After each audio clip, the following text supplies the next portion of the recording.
as bankers, you're going to experience a large amount of data. So this webinar is going to be about handling large amounts of data and using Excel in the best ways to do that. Now, here we have a list of accounts. Now, notice over here in column G, we are looking for the branch manager.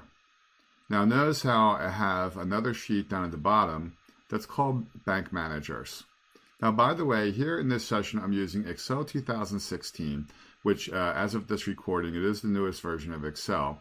But what I'm going to show you should work in other versions of Excel as well. But I am using Excel 2016. So on this sheet, let's say we have a bunch of accounts. And on this other sheet called bank managers, we have the actual managers. So we're going to use a function that's called Vlookup to pull up the information from the bank manager sheet into this sheet. So the Vlookup is really great because it allows you to look up information from a different sheet. Let's see how it's going to work. I'm going to go to cell G2 and I'll type in the equal sign to start a formula like always.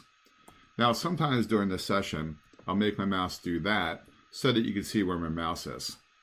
Now I'm going to come over here and I'll pick up the FX, which is the way you get to all of your built-in functions in Microsoft Excel. Now, every time they add a new version of Excel, they're always adding some new functions. However, the Vlookup has been around for a while. Now, I can either type in the word Vlookup right there where it says type a brief description, or I can find it by category. Notice how there's a financial category, and we'll talk about that a little bit later on.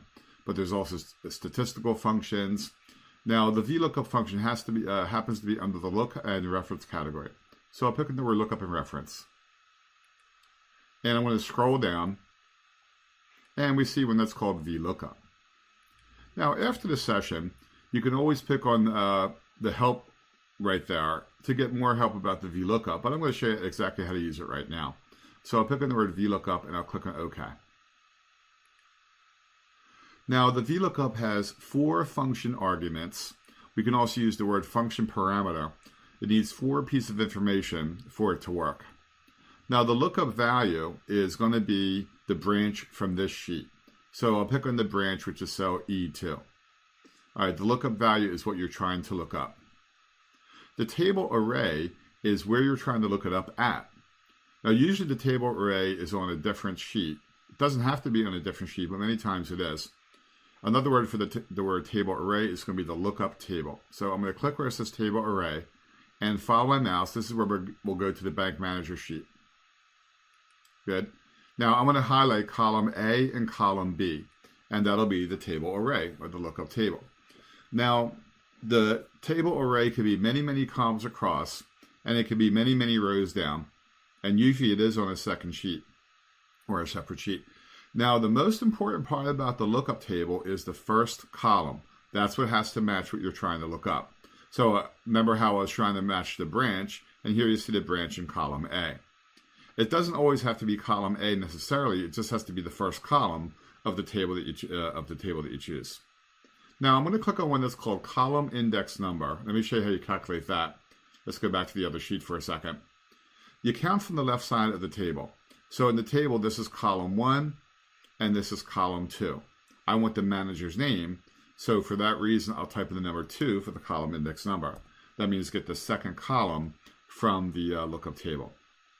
Now for the range lookup, look what it says down here.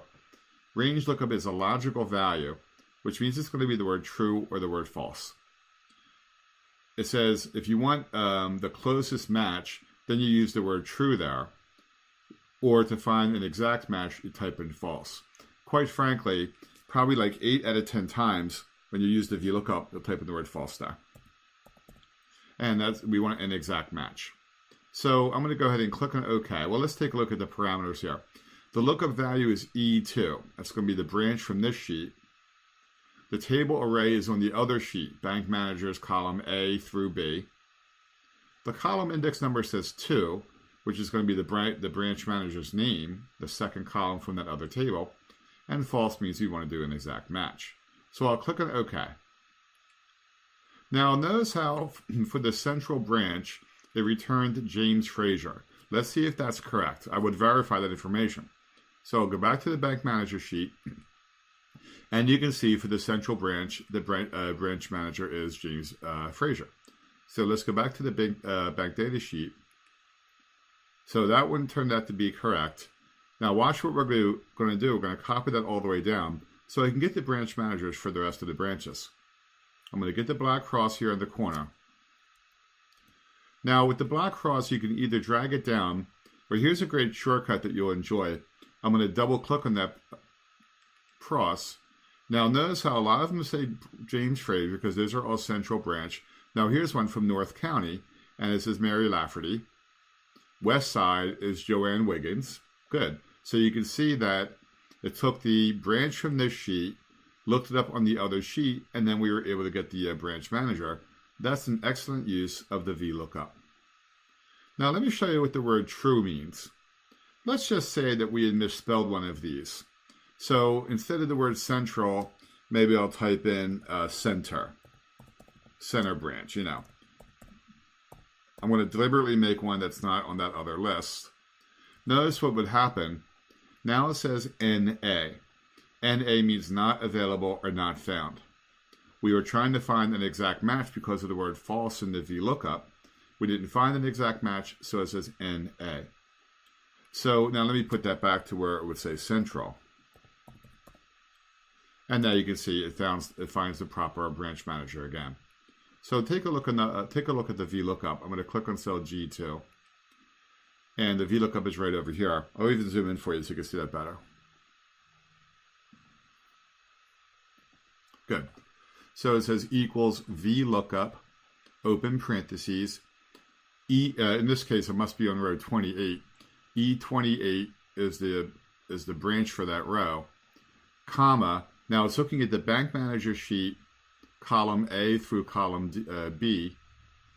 Column 2 means I want to get the second column from that table, which is the branch manager's name, and then false means we want to do an exact match. So there's a classic Vlookup.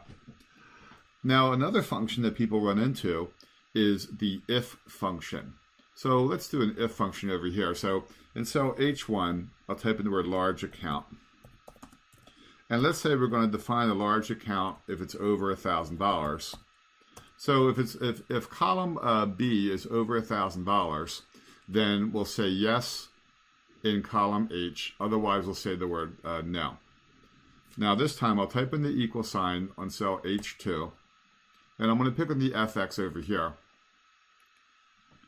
And we're back to this screen. Now I know the if function happens to be under the logical category. So I'll pick on the word logical. And you see the word if.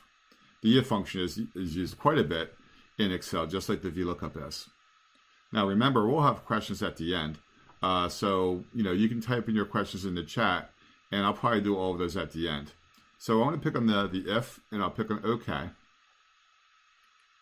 Now the if has 3 parts of the function, or 3 function arguments.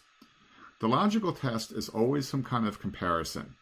So you might have a greater than sign or an equal sign or something like that. So we're going to come over here. I'll pick on B2. I'll type in greater than 1,000. So that's the condition. It's either going to be greater than 1,000 or it's not. So if it is greater than 1,000, we'll say the word yes there. I'll type in yes. That's the value if true. And the value if false is where I'll type in no. Now notice when I typed in the word yes, I didn't type in any quotes there, but it put the quotes there in there for me. So another benefit of this screen is it kind of helps you build your function. The logical test, I have B2 greater than 1,000. For the value of true, I have yes. And for the value of false, I have no. Now look at the function up here. Again, let me zoom in for you. This is equals if, open parentheses, B2 is greater than 1,000. That's the condition part. The parts of the function are separated with a comma. So it says comma yes, that's the true part. And then comma no is the false part. Close parentheses. Now let's go ahead and copy that down. So I'll click on the word no there. I'll get the black cross. Remember the shortcut for the black cross is going to be the double click. Now if the double click doesn't work, then you would just drag it down. I'll double click there. Now notice that we have a lot of no's. But if I scroll down, we'll start to see some yeses very soon. There are some yeses because the amount in column B for that row is over $1,000, so now it says yes. All right, so that was a classic if. It's another function that you're going to use quite a bit with large amounts of data. Now, here's one that people love to see. Notice when I scroll down, my column headings are not there anymore. Well, this is a classic one that you would do for large amounts of data. This is called freeze panes. So I want row 1 to be frozen on the screen. So therefore, I'm going to pick on row 2.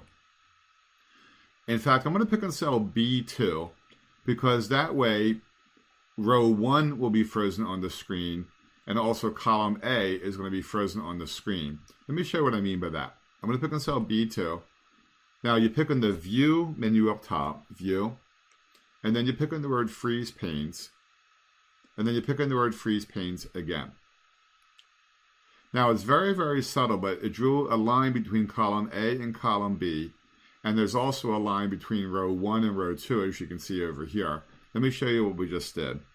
Now if I scroll down, notice as far as I scroll down, row 1 is still on the screen. So that's really helpful for your larger spreadsheets. Now I can go, way down, and I can still see my column headings because of the freeze panes.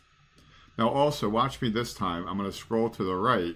Notice how column A stays on the screen.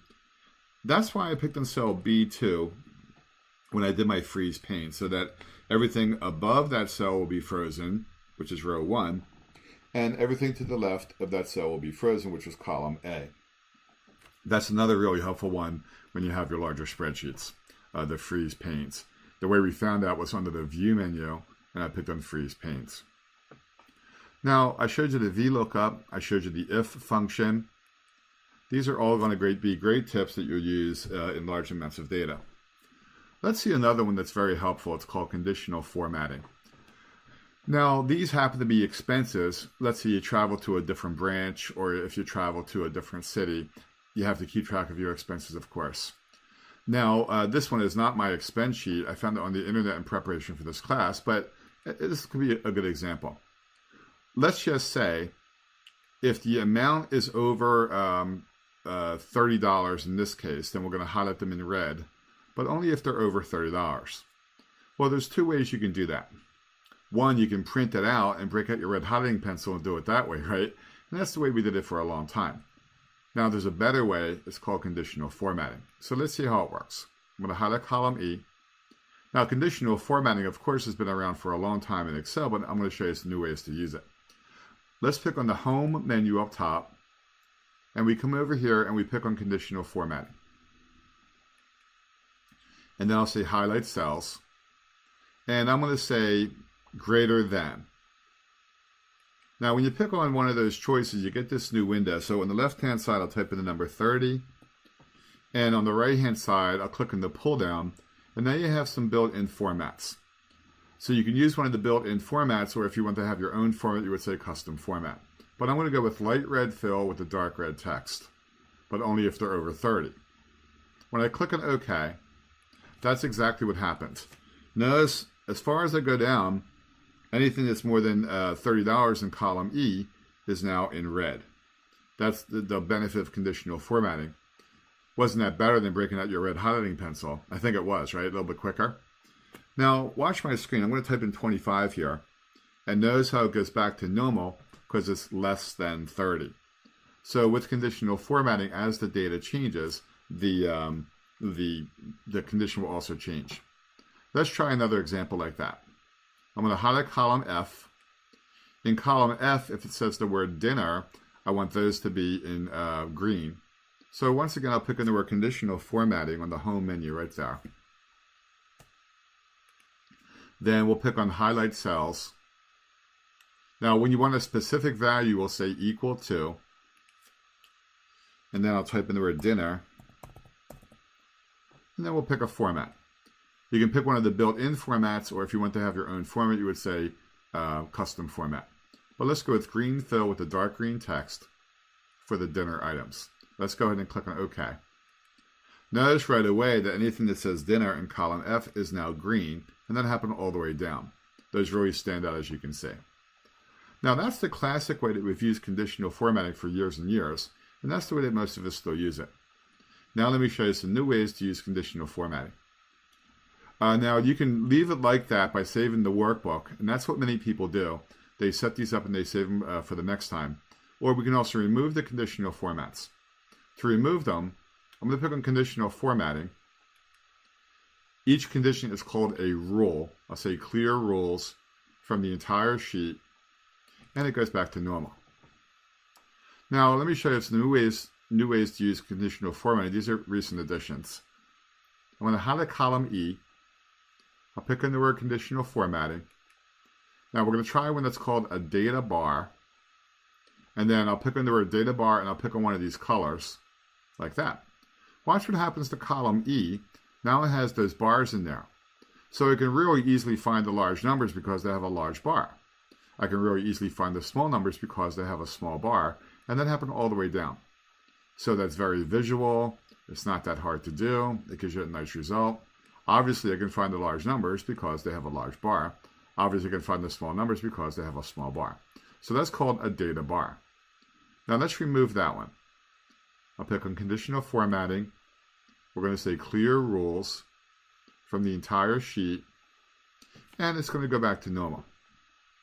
Let me show you another one that's similar to that. I'm going to highlight column E.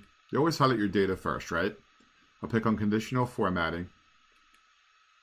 Then I'm going to show you one that's called a color scale. And then you pick one of these choices over here. Notice what happened this time. Now they really stand out. The low numbers are in red. The numbers kind of in the middle of the number range are in yellow. And the higher numbers are in green. So that's called a color scale. It's also called a heat map. You can see how the numbers really stand out. And that happened all the way down. So that the higher numbers are in dark green, as you can see. All right, so let's get rid of that one. I'll pick on conditional formatting. And we'll say clear rules from the entire sheet. And it goes back to normal. So what's coming up today is I'm going to show you some of the financial functions. We're going to do sorts and filters. We're going to do pivot tables and subtotals. Talk about charts. And we have a lot of great topics today. So let me show you another one of conditional formatting before we continue. I'm going to pick on column E. Click on conditional formatting. Here's one that many people are using. It's called an icon set. So you pick on the word icon set. Maybe you've seen people use the arrows or the circles or the flags or the stoplights. I'm going to pick on the first set of arrows. And notice what happened to column. Now column E has the arrows. So if the number is smaller in the range, they have a red arrow. If the number is kind of in the middle, they have a yellow arrow. And we should see some with a green arrow. Exactly. Those are higher up in the number range. So I could just tell where that number falls within that range of numbers just by looking at the arrow. Now the question might be, can we control where it goes from red to yellow or yellow to green? And the answer is yes. I'm going to highlight column E, and I'll pick on conditional formatting. When you want to change them, you come over here and you say Manage Rules.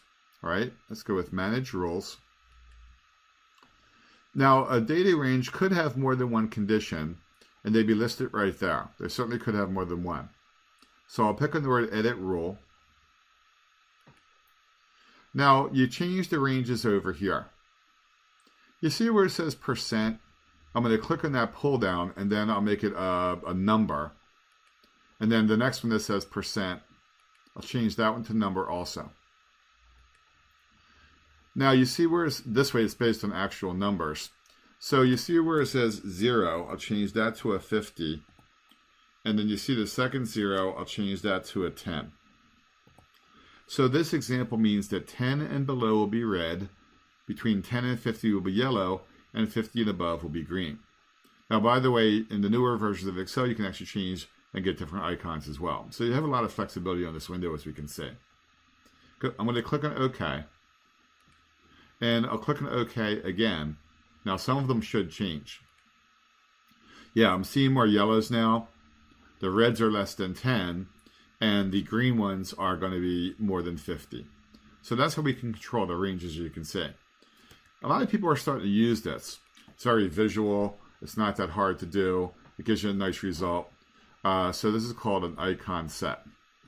Now, I was teaching this session one time, and somebody said, well, can we just have the green ones? And can we just have the red ones? It'll be like almost like a pass-fail type of situation, or maybe you have a certain barrier. So let's see what we'll do about that. I'm going to highlight column E. Then I'll pick on conditional formatting. And I'll pick on the word clear rules. I'll pick on the word manage rules so we can change them. Manage rules. And I'll pick on the word edit rule again. Now we're back to this window. What you do is you make them both the same number. So I'm going to change the 10 to a 50. And I'll pick on OK. And I'll pick on OK again. Now notice we just have the red ones and we just have the green ones. So it's almost like a pass-fail type of situation as well. Now with these conditional formats, you can actually make it so that, let's say, all the green ones will be up top or all the red ones will be up top. So watch what I'll do. I'm going to right-click on this green icon, right-click. And then, now if you notice, I can pick on the word filter. Let's say I only want to show the green ones only. So I'll pick on the word filter and I'll say filter by selected cells icon. Now it only shows the green ones, as you can see. So these are the upper end of the accounts, right? So that was pretty handy. Now to get the filter back, in this case I'll pick on the data menu and I'll just pick on the word filter and then everything comes back again. Now what if I want to see the red ones and the green ones, but I want to have the green ones up top? So watch what I'll do this time.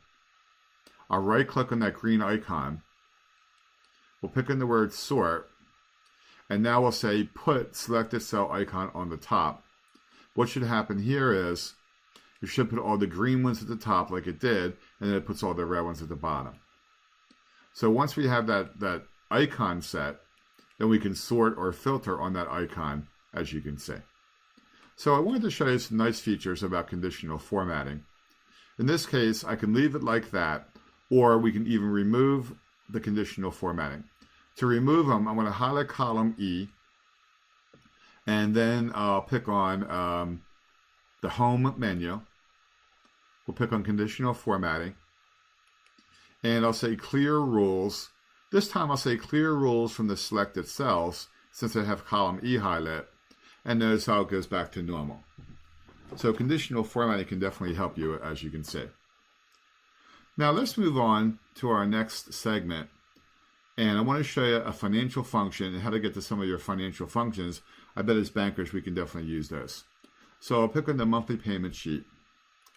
Here, this spreadsheet actually calculates the monthly payment for a loan or for a mortgage.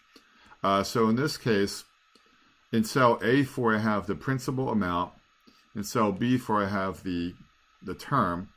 In cell C4 I have the interest rate. In cell D4 it has a function. It's called PMT, which means payment. And it's going to be under the financial category of your built-in functions. So it really does calculate the monthly payment based on the principal and the term and the interest rate, and it's fairly accurate. So let's see how we got that function. Now I'm going to delete that so I can do it for you again. Now I'm going to type in the equal sign. And once again, I'm going to come up here and pick on the FX. Now, obviously, you can just type in the functions once you've used them a few times. But I like the FX screen, or the insert function screen, because it shows you a list of all of your functions. And it helps you build your functions. I still use the screen to this day. Now, I'm going to click on this pull down. Notice how you have a financial category. This is all about loans and payments and interests. So if you look at some of these, let's pick on coupon days. It gives you a brief description. Returns the number of days from the beginning of the coupon period to the settlement date. If you wanted more description beyond that, you would pick on help on this function. Then it'll go into the help screen, and you can see it'll give you a lot more detail here. Then it'll usually give you some examples as well. So these help screens can be very beneficial. All right. So let me go back to Excel now. Good. So when you click on a function, it gives you a brief description, and then you can get more help right over here. Most of them are about loans and interest and payments. Now, a lot of them are self-evident. DB, of course, we know is the depreciation. So if you scroll down further, you'll find some more. FV is going to be future value, right? So these are probably terms that you're very familiar with. IRR is going to be internal rate of return. So I wanted to show you that there's as many functions available. Now let's do the one, here's NPV, net present value, right? So let's go and scroll down and find one that's called PMT, which means payment. I just wanted to show you there's a lot more beyond that, of course. Look at them all. They're all about financial purposes. So PMT means payment, and I'll click on OK. Now, when you're on this screen that's called function arguments, the ones that are in dark black, that means they're required, and the ones that are in light black are optional. So that actually has a purpose. The ones that are in dark black are required, and the ones that are in light black are optional. So the rate here is actually looking for the monthly rate. So to approximate that, I'm going to click on the annual rate, and I'll divide that by 12. Now, in this case, it says the word interest. So I forgot that I gave that cell a name. I gave it a range name of interest. But otherwise, it would actually say D4 divided by 12. Here it says interest. C4 divided by 12. I must have given that cell a field name of interest. Now, the number of periods is actually going to be the number of years times 12. So I'll take the term times 12. And again, I must have given that cell a name of term. Otherwise, it would say B4 there. And the present value is going to be the principal amount, which is A4. Here I have that one a name as amount. So the rate is actually looking for the monthly interest rate. To approximate that, I took the annual interest rate and divided it by 12. And this is what the help screens will actually tell you to do. The number of periods, I took the number of years and multiplied that by 12. And then for the amount, I used the principal over here in cell A4. Notice how the future value and the type are optional. So I'm going to leave those blank. I can tell that they're optional because it's light black over here, whereas these are dark black. It means they're required. So I'll click on OK. So it gave us a monthly payment. Actually, for some reason, the payment gives you a negative number, and that's why it showed up in red here. If I wanted to make that a positive number, of course, then I'll put a minus sign before the entire function. No, that's the way it was before. So it really makes that a debit to the consumer. That's why it made it a negative number. Of course, to you guys it would be a credit. But I'm going to hit the minus sign there, and then it became a positive number. Let's take a look at that formula.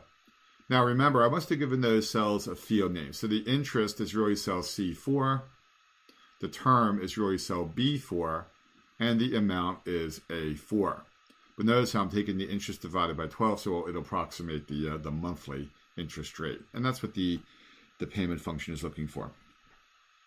But notice how we were able to find many more financial functions. If you pick on the FX, then you click on this pull down. Notice how there is a category that's called financial. And I bet some of those can be very helpful for you. PV is present value and so on. Another function that you probably would use as bankers is going to be math and trig. Take a look at some of those. I bet you can use some of those as well. And then another function that you'll probably find very helpful as bankers would be statistical. All right, so if you scroll through some of those, it'll help you with some of your statistics as well. Okay, so many functions that you can use as bankers. I want to show you a great feature that's called the goal seek. In this case, let's say the consumer comes in, and let's say I'm going to put the interest rate at 4%.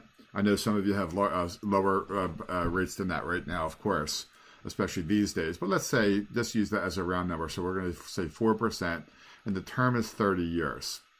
And let's say I'm going to put out the base amount at $300,000.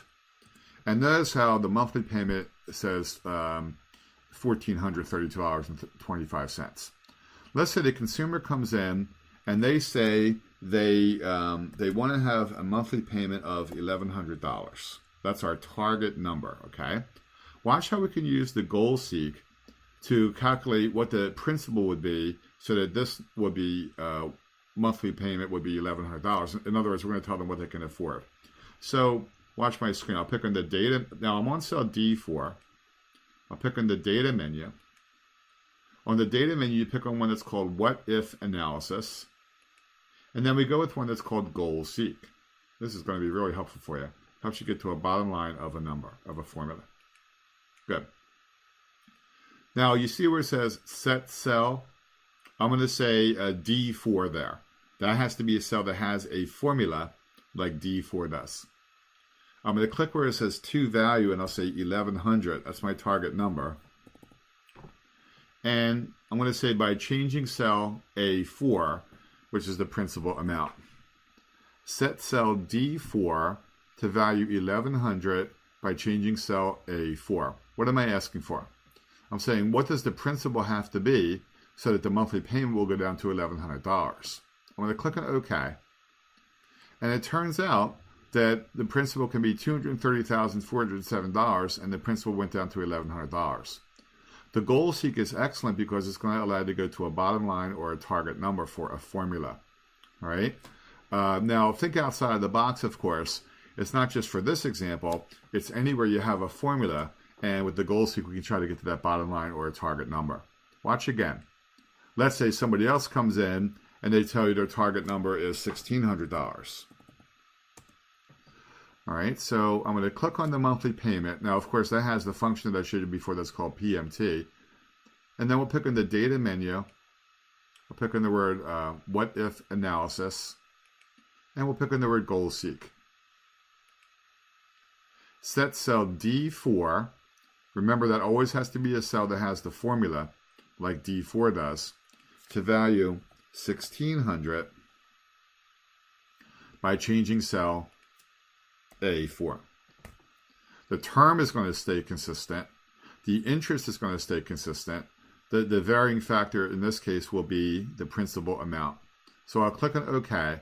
And now that person can afford a house of $335,138. And then we see the monthly payment is in there. So I like the goal seek a lot. It helps you get to a bottom line or a target number for a formula. So in that session, I showed you the PMT function among all your other financial functions. Then I showed you how to use the goal seek as well. Now, when you have a large amount of data, you might want to start to do sorts and filters and these kind of things. I just want to check for a minute, everybody, to see if we have any questions coming up in the chat. I'm not seeing anything right now. Of course, if you have questions, you can type them in the chat, and then we'll cover those at the end. I just wanted to see if there's any right now. I'm not seeing any, so I want to continue. I'm going to go ahead and put that away. Okay. So let's keep on going. I'm going to go ahead and pick on this other sheet that's called Bank Data for Tables. Now, when you have a large amount of data, which I'm sure that you do, you might have something that's called a formatted table. And the formatted table has a couple advantages. Let me show you some. So let's just say that in this case, maybe this is the way you came over and you want to format this a little bit better. So it's really important that the field names are up top and we have one continuous block of data all the way down. Let me show you how you can format this as a table. Then I'll show you the benefits of the formatted table. I'm going to go ahead and pick on one cell that's not blank. Doesn't matter which one. I'll pick on the Home menu up top, Home. Now notice over here it says Format as a Table. I'm going to click on that. Then you get all these different styles. They all work the same way. You can pick whichever one that you like. I'm going to choose this one over here because then every other row will be that shaded color. All right, so I'm going to go for this one. Now notice how it says my table has headers. Notice how it is checked because the first row does have the field names or the headers. And I'm going to click on OK. This is a formatted table. Now first of all, it looks better. It's easier to read because of the style that we chose. Second of all, notice how it has the sorts and the filters built right in. Let me show you what I mean by that. These pull downs were not there 2 minutes ago. When we format it as a table, then it put that in there for us automatically. That really facilitates the sorts and the filters. Let me show you what I mean. Let's say I just wanted to see the checking accounts only. So I'm going to click on the pull down where it says account type. Now here's a way to sort, which we can also talk about, but notice how I can pick and choose the different types of accounts. So I'm going to uncheck it where it says select all, and I'll pick on checking. Now you can pick more than one, of course. You can pick as many as you wanted to. And I'll click on OK. Notice now, if I go through the entire list, it only has the checking accounts. So that filter is built right in when we do one of these formatted tables. I just want to see the checking accounts from the central branch. So I'll come over here and click on the pull down for the branch, and now I can pick and choose those. I'm going to uncheck where it says select all, and I'll pick on central. And I'll click on OK. And now notice how we have less records. In fact, let's pick another branch. Let's do West Side. Good. So notice how we have checking accounts that are also West Side, and that's the only records that I'm showing it. That's called a filter. The filter was built right in with these pull downs when we added the formatted table. Now, let me take a side step here. I want to show you something that's called a custom view. Custom view means we can save the filter and quickly recall it. So watch what I'll do. Let's even do another filter. In this case, I just want to see new customers. So now I have a limited list. I have the new customers from the West Side branch with accounted with the checking accounts. Let's say this is a search that you do all the time, and you want to have a quick way to run it or to get back to it. I'm going to go do something that's called a custom view. I'll pick on the View menu, pick on the word, well, when we have a formatted table like this, we can't do a custom view. So I'll do that for you in another example. So the custom view applies when we have data that's not a formatted table, but I'll do that one pretty soon for you. Anyway, we're still talking about the formatted table. Now, everybody, the filter is always temporary. In other words, we can always get the records back again. So I'll pick on the data menu, and I'll pick on the word clear. See the word clear right there?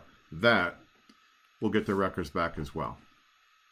So when I did the formatted table, first of all, it makes it look better. Second of all, the pull downs are now there where I can do the sort and the filter. Let's do a sort. So I want to sort it by the branch name. I'm going to click on the pull down where it says branch, and I'll pick on sort A to Z. And now you can see all the centrals are together. Then if I scroll down enough, then we see the next branch is going to be North County, and then West Side, and so on. So it's pretty easy to sort once we have those pull downs. Let's sort by the account type. I'm going to click on the pull down where it says account type, and I'll pick on sort A to Z. And now we can see all the CDs are together. And then if I scroll down, I'm sure we'll have checking and so on. Exactly, there's checking and IRAs and savings. So the sort is pretty easy. Now sometimes you want to sort by more than one column. Let's see how we would do that. I want to sort by the branch and then by the account type within the branch. So in this case, on the data menu, I'll pick on the word sort. By the way, over here with the A to Z and the Z to A, that's another way to sort. But I'm going to pick on the word sort this time. Now you get this screen from which you can sort by more than one column. So I'll pick on the word add level, and you can have as many sort fields as you need. Let's do it by, now notice what I'm going to do. I'm going to pick on the pull down where it says sort by, and I'll pick on branch, and then by account type, and then by the amount. In fact, for the amount, I want that to be the largest amounts up top. So I'm going to come over here, and I'll say largest to smallest. So you have a lot of flexibility with this window. If you want to sort by more than one field, you pick on the word add level, and you can have as many as you wanted to there. Then you pick a field for each sort level. So I did it by branch, and then by account type, and then by amount. And then each one can be sorted ascending or descending over here. So for the amount, I said largest to smallest. I'm going to click on OK. Let's see what happened. So it put all the centrals together. Within central, it did all the CDs together. And then notice how with the CDs, we have the highest accounts up top. Let's scroll down. Now we're still under central. Now notice what happened. Now I'm on central, and now I'm on the checking accounts after CD, and then those are sorted by the amount as well. And that happened all the way down. If you want to sort by one column, just pick one cell in the column that you want to sort. Then you can either pick A to Z or Z to A, or you can click on this pull down, and then we can sort that way. I'll say sort A to Z. And now you can see in this case, all the ones that are called new accounts are opened or are sorted. If you want to sort by more than one column, you can pick in the word sort right there, and you get this extra screen from which you can sort by more than one column. Then I also showed you the filter. So the sort and filter were available because I have this formatted table. Now you can do a sort and filter on data that's not formatted. Let me show you an example of that. Actually, before I do that, let me show you another great reason why to use these formatted tables. As you add data, then it'll automatically adjust. Now I'm going to go down to the bottom of this table. Here's a quick way to go to the bottom. Here's a keyboard shortcut. I'll do Control down. Notice when I did Control down, it went all the way down to the bottom of the sheet. So that's an excellent keyboard shortcut for you. Now you can pretty much see that the table stops at row 713. I think that's pretty obvious.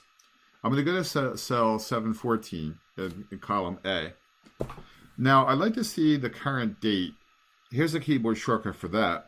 I'll do Control semicolon. Control semicolon is going to give us today's date.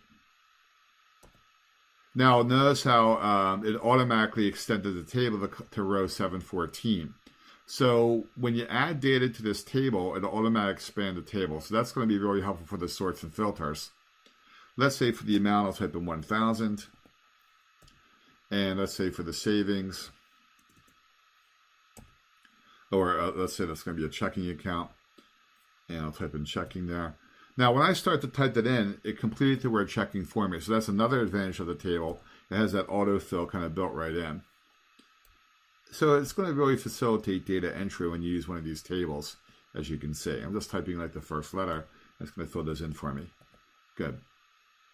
Now, let me show you another feature of these tables that's really beneficial.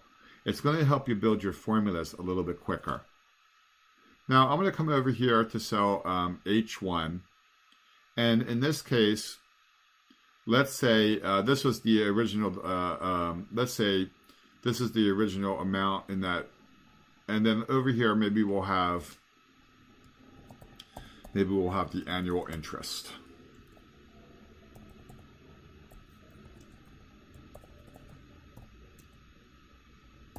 Now, as soon as I type in the word annual interest in cell H1, notice how the table extended the column H. So again, the table is going to expand when you add more data. That's really helpful.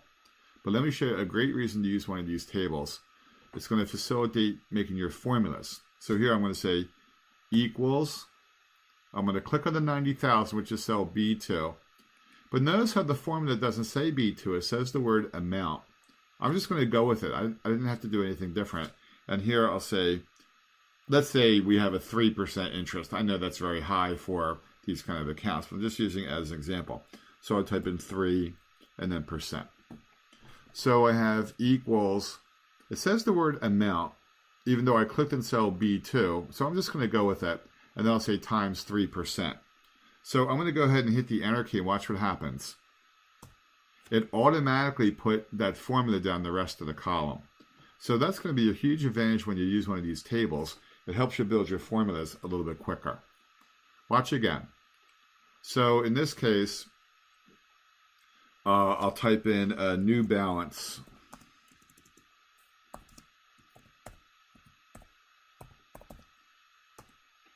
And notice how the table extended to column I. So let me do another formula. I'll say equals the amount in cell B2. Notice how it just says the word amount there, plus the interest in H2. So I don't have to do anything different. I'm just doing the formula the same way I always would. However, when I hit the enter key, notice how it puts that automatically down. Now this column for some reason is formatted as a date. That was kind of interesting. Let me format that as a number. So I'm going to highlight column I. That's why, because I picked on cell 8. No, that's right. I'm going to pick on I2, column I, and I'll format that as currency. And that should make it look better. There you go. And that the math is right now. Okay, so that's a great benefit to using one of these tables, is that it facilitates data entry. The table is going to grow as your data grows, and also you can see how it really facilitated making that formula. It helps you it makes that formula all the way down the column without doing anything else.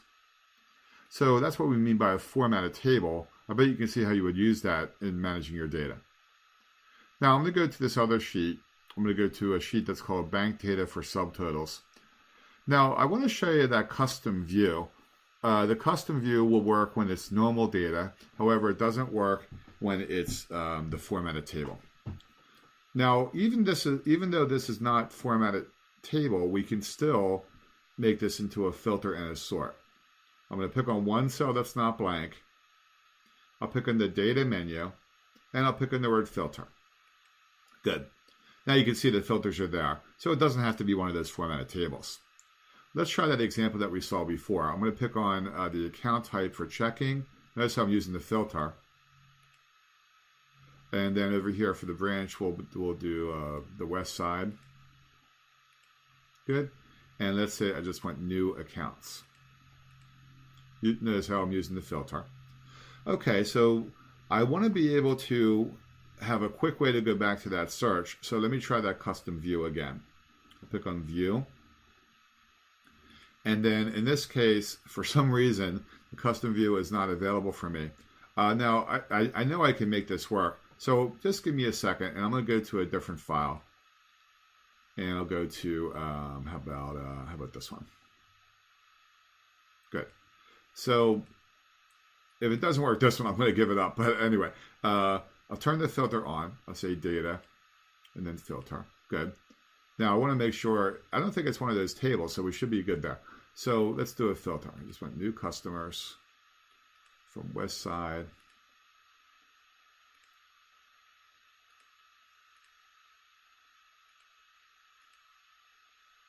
Good. And then I want, let's say, CDs this time. Excellent. So I have all the CDs from west side for new. Now this time the custom view is available. So I'll pick on the word view up top, and I'll pick on the word custom view. Now I want to add a new one. So I'll pick on add, and I'll say, you want to give it a name because you could have more than one of these custom views. So I'll say new west side CD accounts. You want to give it a good name because you could have more than one of these. All right, so I'll click on OK. Now, it didn't look like it did anything, but let's see what it did. I want to get all the records back again. So I'll pick on the data menu, and I'll pick on the word filter. And it gets everything back, and it turns the filter completely off. So the filters are always temporary. You can always get the records back. Now, let me show you why I use that custom view. I'll pick on the word view up top. Then I'll pick on the word custom view. Notice how the name appears, and that's why you want to give them a good name, because they can be listed right there if there's more than one. I'll pick on the word show, and just like that, it recalls that filter for me. So I really like that custom view because it's a quick way to go to a filter that was saved before. Let's try that again. I'll pick on data and then clear. This time I want the savings account, or how about the IRAs? All right, these days everybody's talking about IRA, and then I just want that from the central branch. Good. So I have my filter on. Let's make a new custom view. I'll pick on view, custom view. I'll give it a name. Pick on add, and I'll call this one central IRA accounts. Good. Now watch everybody. Now I can quickly go back. If I'm going to get all the records back, I'll pick on data, and I'll pick on filter. Now everything is back. I'll pick on view, and then custom view. Let's go back to the west side CD accounts, and I'll pick on show there. And now you can see it's back to the CD accounts. Now let's go back to the IRA accounts. I'll pick on custom view, and then central IRA, and I'll pick on show. And there's that one is. So I really like those custom views because it helps you save your filter and quickly recall it. Plus you could have as many of those on the sheet as you need. Now I want to go back to my other workbook that I was using before. So I'll pick on View and then switch windows and I'll go back to the other workbook. Good. Here the filter is still on. So let's remove the filter completely. In this case I'll pick on the word Data and I'll pick on the word Filter and everything is back again. Okay, I want to just check to see how our chat's doing. I'm not seeing any chat, but of course you can always type those questions in. If you want to start typing the questions in now, so that when we have the question and answer session at the end, those will all be ready. Now, the next thing I want to show you is how to add a subtotal into your data. And then pretty soon we'll do some pivot tables and some charts as well. Now, I want to remove column G. In this case, column G is not necessary. So I'm going to highlight column G and I'll pick on the word delete to get rid of that column. Now, let's say I want to get a subtotal by, let's see, how about by the branch name? Now, to use the subtotals feature, you have to sort your data first. Very important. So let's sort by branch name. Here's another way to sort. I'm going to right-click on the word central right there. So you right-click on one cell. I'll pick on the word sort, and I'll pick on sort A to Z. And now you see all the centrals are together, and if I scroll down, I'm sure the other branches are together as well. Central, and then we have North County, and then we have West Side. So it's very important to sort before you do the next step. Otherwise, the next step doesn't work right. Let me show you how we're going to do subtotals for this data. I'm going to pick in the data menu, and you pick in the word subtotal right there on the right side of the data menu. And you're going to get this new window. You see where it says at each change in? That has to be the same field that you sorted. So I'll pick on the branch. It's important that you sort by one of your columns. It's also important that you pick the same field that you sorted right there, and that's why I chose branch. Now I'm going to click on the pull down where it says count, and notice how you have different mathematical calculations. Sum, count, average, minimum, maximum, standard deviation, and variance. Now when we do a pivot table, we'll have even more calculations than that. But this is the one that you get with your subtotals. So I'll do a sum. Now you see where it says add subtotal to. Those are the actual fields you want to subtotal for each different expense, for each different branch. So in this case, I'll pick in the word amount. And then I'm going to uncheck it where it says customer. Now you could have chosen more than one field there. In this case, I'll pick on amount. So I have at each change in branch, use the function sum and add the subtotal to the amount field. What am I asking for? I'm saying for each different branch, let's get a subtotal of the amount column. The way I got to this window is I picked in the word subtotal over here on the right-hand side of the data menu. Let's see what happens. I'm going to click on OK. Now, I'm going to scroll down, and let's go ahead and scroll all the way down below the central branch. Keep on going. Right here. Notice how we have the central total. You see that? Now I'm going to scroll down below North County. And then we have the North County total. And then I'll scroll down to the bottom and we even have the West Side total. And then we even have a grand total. So in a couple steps, we have a subtotal for each branch. And then we even have grand totals. Really, really helpful feature here. Now I'm going to go all the way back to the top again. Follow my mouse over here. Look at the look at the left-hand side. That new column was not there 2 minutes ago.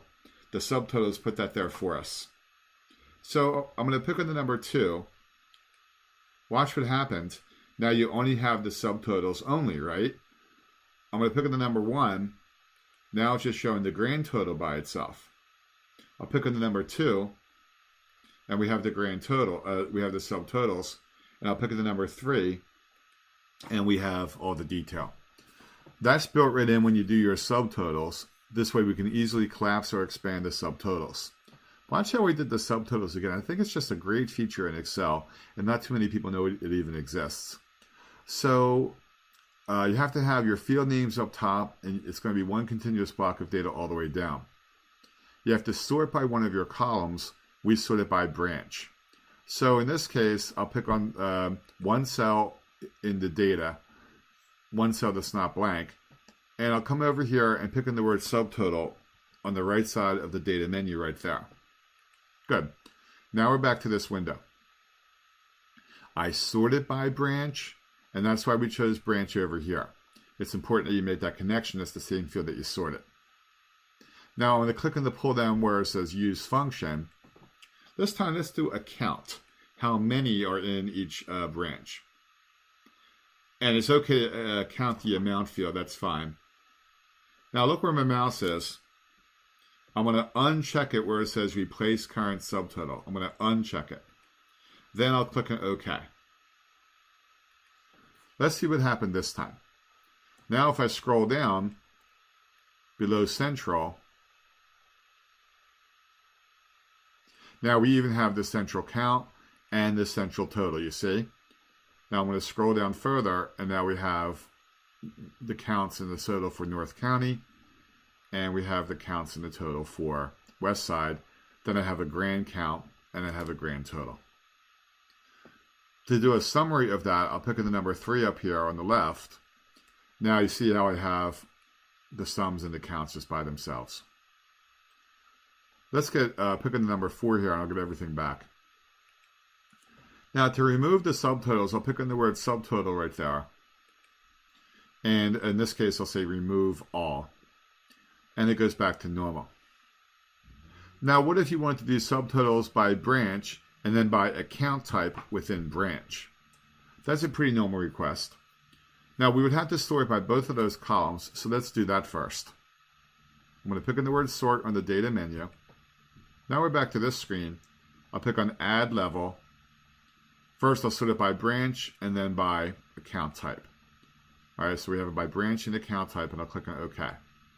Notice once again, all the centrals are together, and then within central, all the CDs are together, and so on. Now let's do our subtotals. I'll pick on the word subtotal on the data menu. First, we'll do a sum by branch. So I have at each change in branch, use the function sum on the amount column. Now, once again, if I scroll down below central, we'll see the central total. You can see that right there. Now, here's how to add the second subtotal. I'll pick in the word subtotal again on the data menu. This time, you pick the second field, which will be account type. That's why we sorted by both of our fields. It's very important. Now, in this case, you would certainly make sure it's not checked where it says replace current subtotal, so I can see the subtotal for the account type and also by the branch as well. So I'll click on OK. Let's see what happens. I'm going to scroll down. Notice now we have the total for the central branch and the CD accounts right there. Then if I scroll down further, then we have the total for the checking accounts for the central. There's IRA, there's savings, and then we have the total for all of the centrals right there. So now we have subtotals within subtotals. If I wanted to see the summary of that, I would come over here and pick on the number 3. And that gives you a great picture of what's going on. So I really like the subtotals. You can see it wasn't that hard to do. Let's turn it back off again. I'm going to pick on the number 4. Now I'll pick on one cell that's not blank. I'll pick in the word subtotal. Now one more feature I want to show you about this screen before I turn them off. Notice how it says page break between our groups. If you were to click on that and then print, each different expense type will be its own separate page. Or each different account type, I should say, will be its own page. So that's a nice feature as well. When I'm all done with it, I'll pick on remove all. And now we're back to normal. 3 really important steps to make that work. You have to have your field names up top. There has to be one consistent block of data all the way down. and you had to sort by at least one of our columns. We sorted by branch, and we also sorted by account type so we could do the multiple subtotals. Now, a lot of you might be familiar or might be curious about a topic that's called pivot tables. Let's talk about that for a little while, and then we can do some charts. A pivot table is another way to get great results from this information. So pivot table can give you all kinds of different reports from that data. So to start a pivot table, you have the same kind of data. It's really important that the field names are up top and it's one consistent block of data all the way down. So I'm going to pick on one cell that's not blank. I'll pick on the insert menu and I'll pick on the word pivot table right there. Good. Now usually it has the proper data range. This one does. It goes from A1 to G1425. So it's going to go down to the next blank row and the next blank column. And typically we'll put this on a new worksheet. So you hardly ever have to change anything on this window. This is not the window where people get confused on with pivot tables. I'm going to click on OK. Now this is the sheet where people get confused on with pivot tables. So let's see what's going on. We have a lot going on. It made a new sheet for us. That's why it says sheet 1. My data is still on the sheet that's called bank data for pivot table, as you can see. However, it made a new sheet because we asked for a new sheet. So now we're on sheet 1. Notice how our field names are over here. That's why I kept on saying it was so important to have the field names on the top of the data. So really, you're just going to move your fields down to here. And this is going to help us build our pivot table. Watch how we can do this. All right, so I want to pick up the word branch and add it into the rows. I'm just going to drag the word branch down here to the rows. Now in this case, I picked on branch manager. So let me get rid of the branch manager. I'll pick on the word branch and drag that down into the rows. Good. So now we have Central, North County, and West Side. Now I'm going to pick up account type and drag it over here to the columns. And you can start to see a grid is happening now. Now I have it by by branch over here and by account type across the top. Now you would use some kind of number field in the values section. In this case, I'll pick up the word amount. I'll pick up amount and drag it over here into the values. Now, just like that, in 3 steps, now I have it broken down by account type and by branch. I mean, a pivot table can give you very, very powerful results. So I move something to the rows section, I move something to the column section, and then I move a number field into the value section. Now in those 3 steps, I have it broken down by branch and then by account type. So I think it gives you a lot of information here. I have a cross-reference for each branch for each account type. Over here I have a total for each branch. Down here I have a total for each account type, and I even have a grand total. So I think it gives you a lot of information. Now, what if you show this to your branch manager, and your branch manager says, okay, listen, I really wanted the account types on the side and the branches up top. Can we do that? And that's the kind of thing that your branch manager asks you at 5 or 4 on a Friday afternoon, right? So you're like, I really have to get out of here. The whole weekend thing that people talk about. I really like to experience that once in a while. So watch what we'll do. It's just a matter of flipping your fields. I'm going to pick up the word account type and drag it over here into the rows. Now, maybe you'd like to report that way. Now it shows you by branch and then account type that way. But let me complete that thought. I'll pick up the word branch and drag it over here into the columns. And now it flipped. Now the branches are up top and the account types are in the side. It's just a matter of flipping your fields back and forth. When you realize that, it gets pretty powerful. Watch again. I'll pick up the word branch and drag it over here into the rows. And I'll pick up the word account type and drag it to the columns. And now it's back the way it was before. I want to show you how to add more than one field into each of these different sections and why you would do so. So I'm going to pick up the word customer here. So I think that's a new customer or existing accounts. I'll pick on customer and drag it down here into the branch, into the rows below the branch. That's what I meant to say. Now look what you have.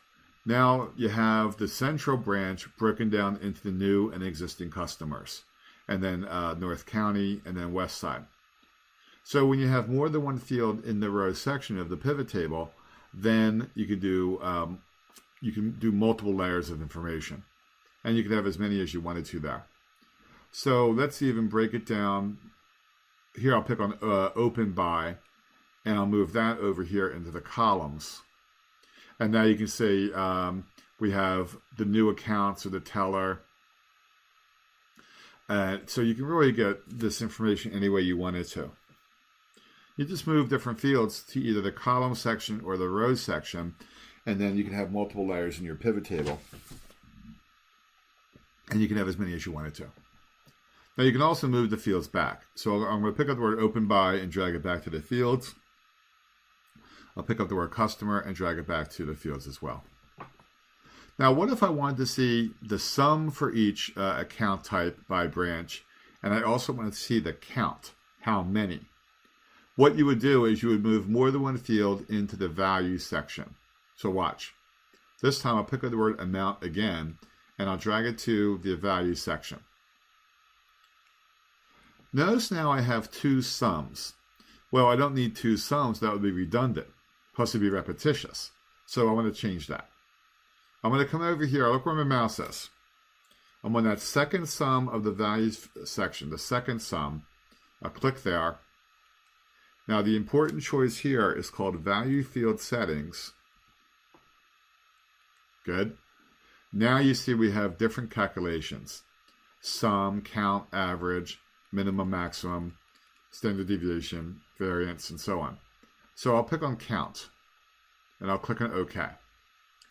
Now look what you have. For each branch and each account type, I have the amount and the count, how many for that branch and that account type. So you click on the pull down over here on the value section, and then you say Value Field Settings, and then you can change the type of calculation, as we can see. Plus, you could have as many in the value section as you need. Each one would have their own value field settings. I'd like to show you some, maybe you know about sum and count and average here. Let me show you where there's more beyond that. In this case, I'll pick on the word sum, follow my mouse over here, and I'm going to pick on the second tab of the value field settings screen. I'll pick on the second tab. And I'll click on OK. Actually, I'm going to pick on this pull down. Now you have even more calculations available. Percent of column total, percent of grand total, and so on. So let's pick on percent of column total. On the first tab of the value field settings screen, you get things like sum, count, and average. On the second tab of the value field settings screen, you get this pull down from which you can choose more calculations. Here I chose percent of column total. Now, another thing that you can do on this window is change the custom name, and that's going to be the column heading of that field on the pivot table. So I'll type in percent of total. When you change the column name, that'll be the new, when you change the name, that'll be the new column heading on the pivot table. I'm going to click on OK. Now notice how we even have a percent of total. So you can really get some great results in the pivot table, as you can see. Now, one thing I'd probably do on this one, notice how those amounts don't have any commas or any dollar signs or anything like that. Here's how you would format that. I'm going to right-click on one of those numbers on the pivot table. Right-click. Then right from there, I can get to my number format. So I'll pick on the word number format, and we'll make it currency. Now, usually I don't care about the pennies in a pivot table. I just care about the dollars. So I'll make it 0 decimal places. And of course, you could have different currency symbols if you're dealing with different companies, different countries, but beyond the United States. So I'll pick on the US dollar symbol. And you can change different formats for your negative numbers. Hopefully you won't have any negative numbers, right? But of course it happens. So I'll click on OK. Notice just like that, now it looks a whole lot better because now those are formatted with the dollar signs and the commas. What I did for that is I right-clicked on one of the numbers and I picked on the number format. So these are called pivot tables, everybody, and you can start to get some great results. Just move your fields around to these different sections, and notice how you'll start to get different reports. And you can have more than one field in each section as well. Now, I'd like to show you how to do a pivot table that's maybe organized by month or by year or by day. And then we can move on to other topics. So now, if you notice right now, I have it by account type, and then I have the sum and the percent by account type. Now, I'm going to remove the percent first of all. Pick up the word percent of total and drag it back to the top. Good. Now, I'm actually going to remove the account type. I'll pick up account type and drag it back to the fields as well. Now we really just have grand totals for each branch. What I want to do this time is I want to move the date field into the column section. So I'll pick up the word date from the fields and drag it over here into the columns. Now, when you first use the date field, it's going to break it down by month or by day or by year or even by quarter. This time it broke it down by month. Let's see what we can do about that. I'm going to right-click where it says September, right-click, and the important choice here is the word group. Now, in order to group the dates, every one of those has to be a date back on the other sheet. So your data has to be fairly consistent. I'll pick on the word group. Now notice, this is a very powerful window. We can do a date range in there, so you can limit it to a certain date range. Now you can pick on one or more than one of these. So in this case, I'll just pick on month and I'll pick on year. All right, so you can pick on one or more than one of these. I'll pick on month and year. Notice what we have this time. Now we have the year number and we have the month as well. So what I did there is I moved a date field into the column section over here. Then you would right-click either on the month or on the date or on the year. And then you pick in the word group. Here you can do a date range. And then you can also pick one or more than one of these. So that's why I chose month and year. And you can see exactly what happened. So, you can either break it down. Let's break it down by individual day. So I'm going to right-click on September, and I'll pick on the word group. This time I'll even pick the word days. Now watch what will happen. Now for September, it gave me a total for each individual day, which is very powerful. And then at the end of September, I have a September total, and then it starts with October. Now, if you follow my mouse, I'm going to hit this minus sign next to the word September, and it collapses that entire month. Or I hit the minus sign next to October, or even November. Good. Now, if I want those back again, then I'll pick on the plus sign next to those words. Then I can see the breakdown for each individual day. That all happened because I moved a date field into the column section, as you can see. So you can really get some great results out of the pivot table. Let's do one more pivot table example, and then we'll go into charts. So notice how I haven't done anything with the filter section yet. So that's another way to filter out the pivot table. Now, I think we're going to plan a pivot table, a whole session on pivot tables and power pivots in the future. So look at your Lorman emails or look at the website. We're going to plan, I think, a whole one just on pivot tables and power pivot. It'll be like so we can really go further with these. So look for that on the Lorman website or the emails in the future. I think we're going to plan that. So anyway, let me show you something about the filter section. So in this case, let's put in the customer. Now, you know what? Let's do the customer into the filter section. Now notice up here, it says customer in cell A1. I'm going to click on the pull down where it says all, and I'll pick on existing, and I'll pick on OK. Now the numbers changed again because now it's just the existing customers, you see. So that gives you a way to filter out your pivot table. If I pick on this pull down where it says existing, I'll say new, and I'll click on OK. Good. Now instead, what I'll do is, let me pick on that pull down, and I'll pick on all. I'm going to flip these fields around. So I'm going to pick up the word customer from the filters and move it to the rows over here. Good. And I'll pick up the word branch and then move it to the filters up here. Good. Now also, let's see. Oh, let's get the account type back in again. So I'll pick up account type and move it down to the rows. Excellent. So now I have it. Now I have it for existing customers or new customers broken down by account type by year. And then I can do the different branches there, as you can see, with the filter. Now you have another filter over here, so I can pick on existing or new customers. That's another filter that you have. So you really have just so many choices here on the pivot table when you really get into it. That's why we think we need like a whole session just on this, you know. But I hope you're getting some good ideas about how to use the pivot table with your large amounts of data as you have in the banking industry.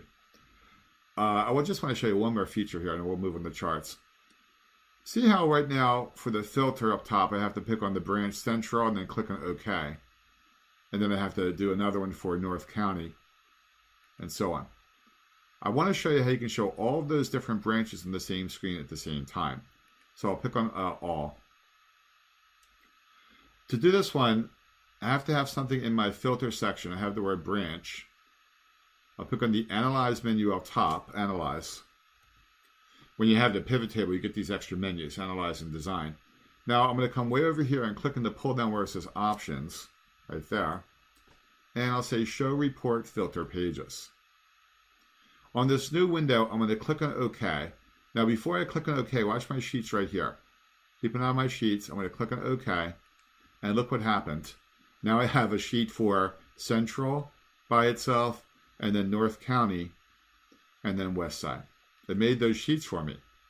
When you figure out what I just did, that's going to save you a lot of time. Let's try it again.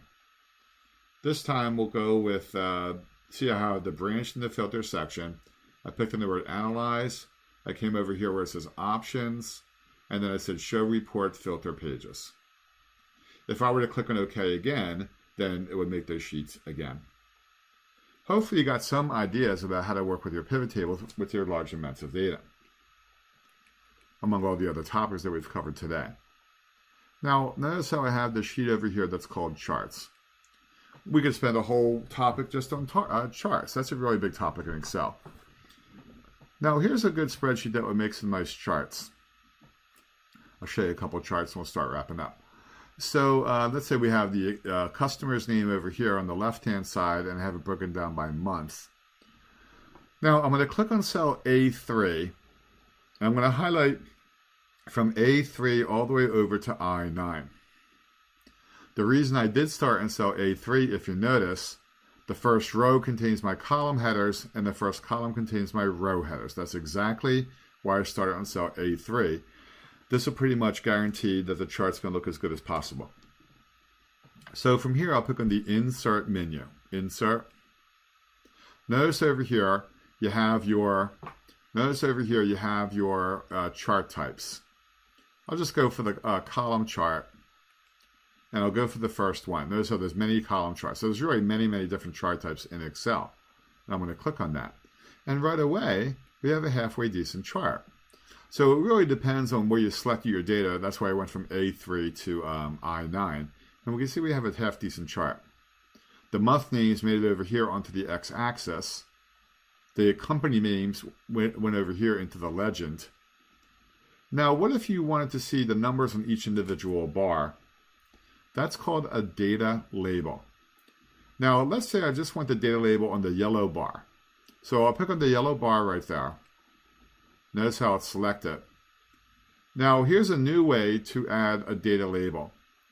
Before we would pick on the design menu and we'd say add chart element, and that still works. But here's a new way that started in Excel 2013 and 16. Now I'm going to pick on this plus sign to the right of your chart. Now I'll pick on the word data label with this, I'm going to pick on this arrow next to data label, and I like the one that's called outside end.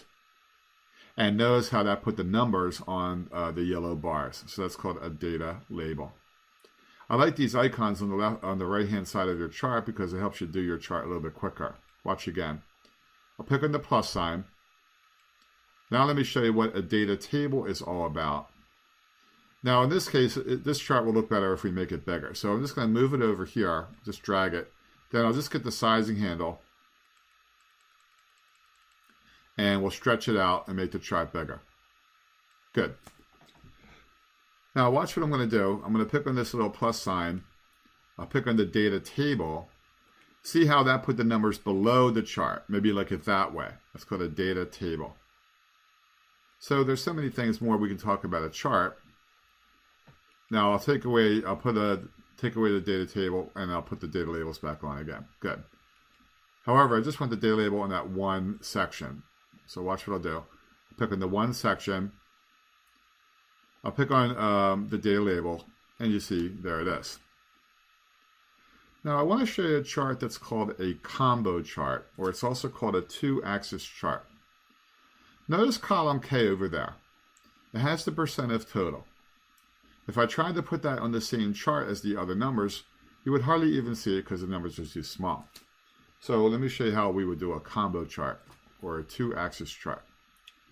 I'm going to highlight from A3 all the way over to K9. All right, let's go from A3 to K9. I'll pick on the insert menu and I'll pick on the chart, the column chart again. And we'll go for the first one. Good. Now let's move this chart over here. I'm just going to drag it. And even that one, I can resize it. Notice how I'm getting the sizing hit. I'll just stretch it out. Notice how you can't even see the percent of total. So that's what I'm trying to deal with. Now notice how the total section is too big, right? It's much bigger than the other section. So here's what I'll do about that. I'm going to temporarily hide the total section from the chart. To do that, here's a quick way. I'm going to pick on this little funnel to the right of the chart, little filter. Now I'll scroll down and then I'll uncheck the total section right there, uncheck it, and I'll pick on apply. That took away the total section from the chart, as you can see. So that's really handy about that little funnel. That little filter, I can really add or take away the sections pretty easily.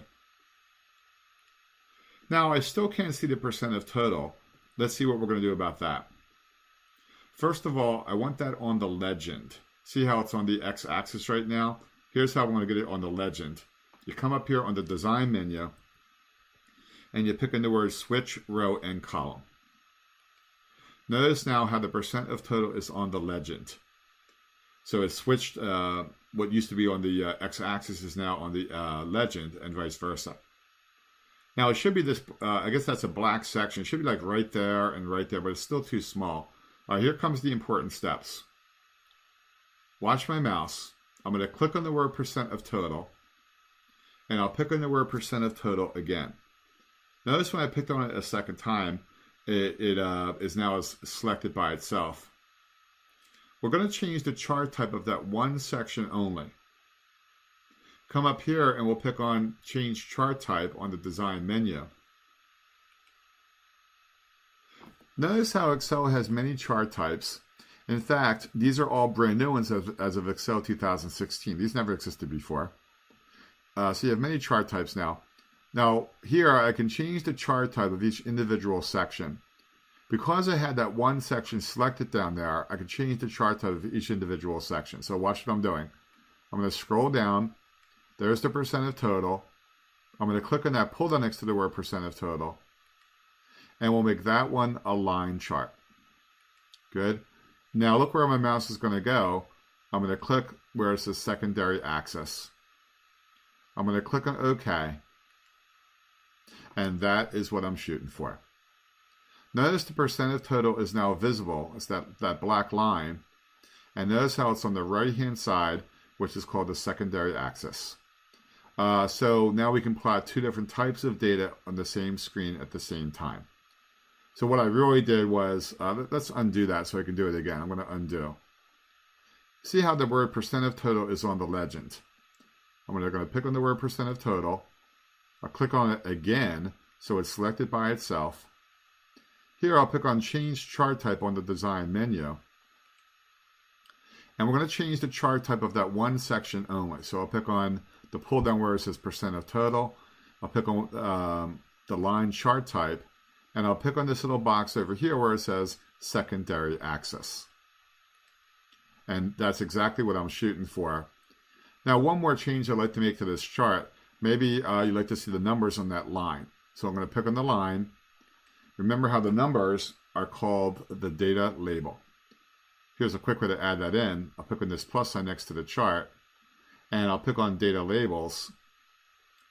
And then in this case, I'll pick on the word above. So the numbers will be above that line. All right.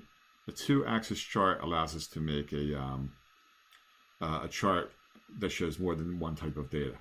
We used to call it a 2-axis chart a long time ago. Let's do one more chart. Of course, pie charts are very popular. So I'm going to highlight the titles in column A. I'm going to go from A4 to A9. Now I want to get the percents in column K, but nothing else. So I'm going to hold down my control key. And notice when I held down my control key, then I also highlight from K4 to K9. Then I lift my finger. So I highlight column A, then I held down my control key and I highlight the corresponding cells in column K so that those are highlighted. You can use the control key to highlight areas that are not next to each other. In this case, I'll pick on the insert menu and I'll pick on the pie category for the charts. And we'll pick on the first one. Notice how it makes a half-decent chart for you.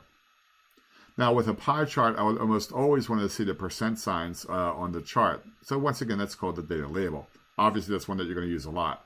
I'll pick on the plus sign next to the chart. I'll pick on the word data label. Now again, look what I'll do. I'll pick on this little arrow next to the word data label. I like the one that's called outside end. And there you go. Now sometimes you want to focus in on one section. So let's say I'm going to focus in on this orange section, which is turns out to be Jim's garage. I'm going to click on that. I'll click on that a second time. When I click on it a second time, notice how it's isolated by itself. And I'll drag it out. And now it looks like we're really focusing on that one section. So here we are 2 minutes later, and we have a halfway decent looking pie chart. So charts, of course, are going to be important for your data. So today, we covered a lot of topics if you think about it. We did charts, pivot tables, I showed you the subtotals, the sort and filter, managing the tables. We did some financial functions like the PMT. Then I showed you the goal seek, conditional formatting. Then remember how we did the Vlookup and the if way back at the beginning.